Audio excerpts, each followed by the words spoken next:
संग्राम नैन छुरी से कटारी हो गई,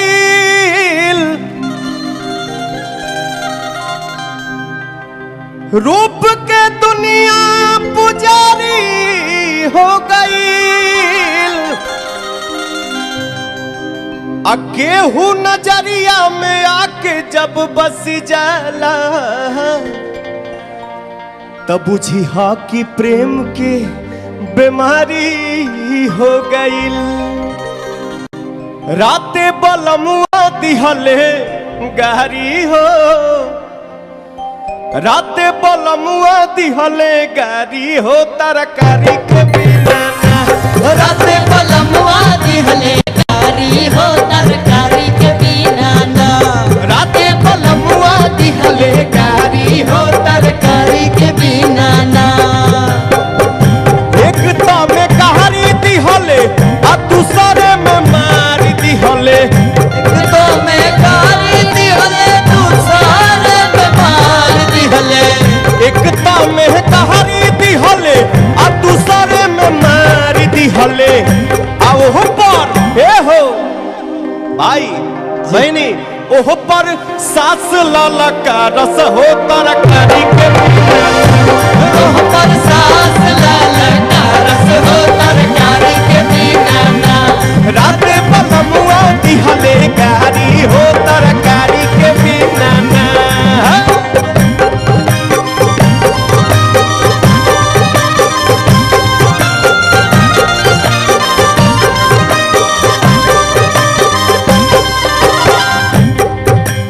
खोजी खोजी कौनो बहाना हमरो मारस बलमुआ ताना हो।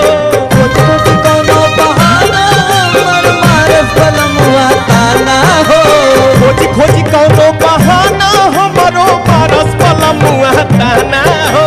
खोजी खोजी कौनो बहाना हमरो मारस बलमुआ ताना हो।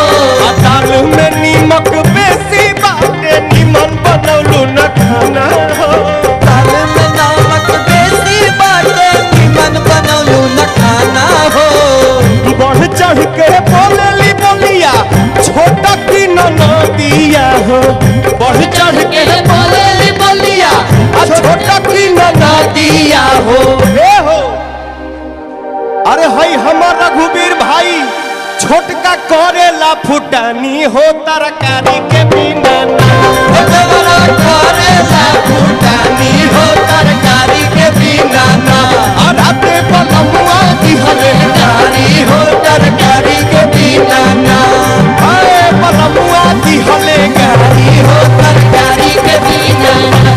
राते बलमुआ दिहले गारी हो, तरकारी के बिना ना। राते बलमुआ दिहले गारी हो, तरकारी के बिना ना।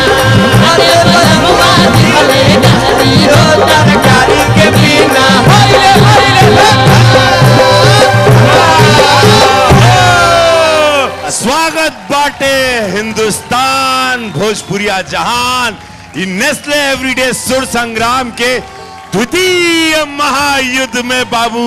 जय हो हर हर महादेव, बोलबाम बोलबाम बोलबाम। आज एगो खुशखबरी बाटे पवन बाबू। बताओ भैया जल्दी। आज आवत ताड़िन भोजपुरिया के अद्भुत अद्भुत हीरोइन, बहुत खूबसूरत हसीन, जवानी से भरपूर, अदा से भरपूर।